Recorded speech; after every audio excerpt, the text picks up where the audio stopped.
We are a country that has no ambitions beyond its borders. We have enough land, people, resources. We are a country that's focused on its internal development and improving the lot of its people.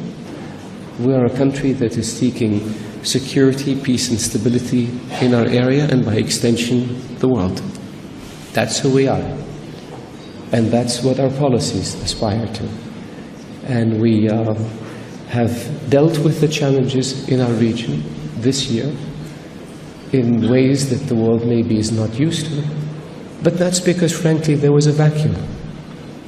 And if nobody is willing to do something, then the Kingdom of Saudi Arabia and its allies had to step in and do something.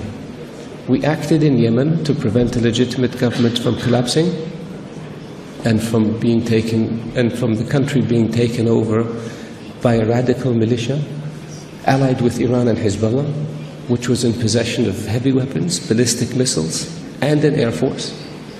We did so in response to the request of a legitimate government. We have no intention of seizing 1 inch of Yemeni territory. We have no intention of trying to dominate Yemen. We want to preserve Yemen, remove the threat to us and to our neighbors, and help Yemen get back on its feet.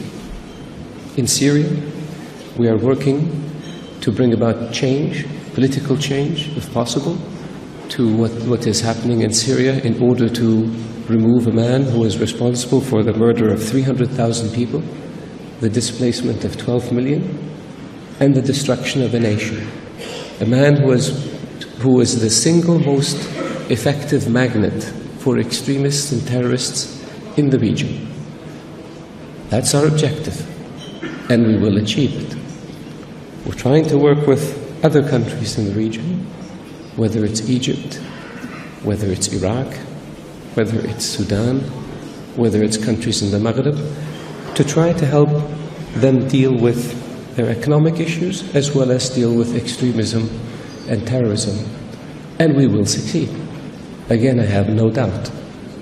We don't have an ideology that we're wedded to. We have pragmatism that we adhere to and that we pursue our policies by. So I think when we look at our country, when we look at the region today, the two areas that stand out the most in reading the newspapers is Daesh and Yemen. And I want to say a little bit about Daesh.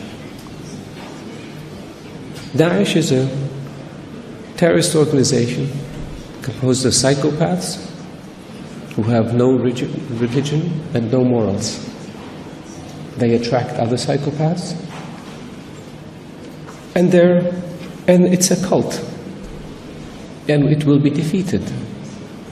But in order to defeat Daesh, we have to deal with what I call the two elephants in the room. One of those elephants is Bashar al-Assad. We cannot defeat Daesh in Syria unless we bring about change in Bashar al-Assad. He is the man who helped create it by releasing radicals from his jails, by allowing Daesh to operate without attacking them, by even trading with them. He is the man that allowed them to become what they are. And unless and until there is a change in Syria, Daesh will not be defeated in Syria, period. We have an international coalition of which my country was a founding member that has been bombing Daesh in Syria for 15 months, and it's still around. So when Assad goes, the fertile environment in which Daesh operates in Syria will be removed, and we can deal with them.